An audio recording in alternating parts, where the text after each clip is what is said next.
Salut les tortues, aujourd'hui on se retrouve pour la review du chapitre 16, l'arène, sorti ce lundi.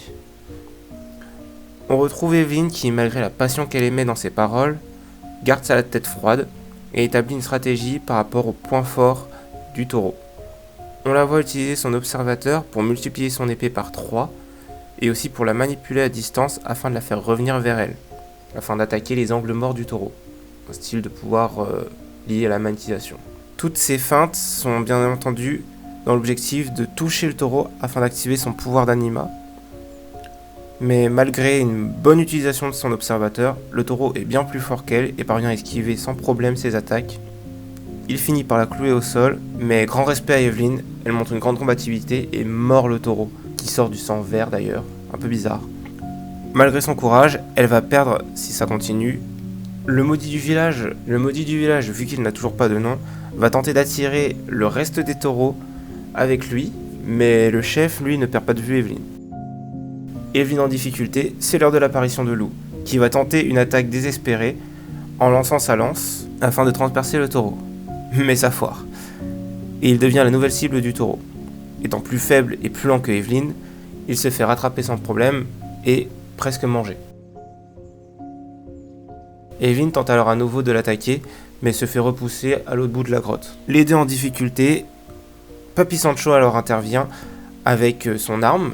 On découvre que son arme est un bâton avec une pierre de Shinsu, une pierre permettant de manipuler le Shinsu environnant. Normalement, seules les personnes ayant appris à manipuler le Shinsu sont capables de le faire, mais certains objets, présents soit naturellement, soit fabriqués par une entité qu'on appelle l'atelier, entité qu'on en apprendra j'espère beaucoup plus dans les prochains chapitres, car dans l'œuvre originale il est dit qu'elle est extrêmement puissante et influente et qu'elle serait déjà présente avant même la montée du roi et des 10 grands chefs de famille, voire même qu'elle existerait en dehors de la tour. En tout cas, Papy Sancho nous révèle que cette pierre est transmise dans sa famille, et en effet ce genre d'objet peut valoir très cher et donc est très difficile d'avoir lorsqu'on n'est pas un rancœur ou quelqu'un de puissant à l'intérieur de la tour. Mais bon, notre pauvre Papy Sancho a beau envoyer un super rayon laser, il rate son attaque et se fait décapiter par le taureau. Triste nouvelle pour un personnage avec un blaze aussi cool, mais bon, c'est la loi de la tour.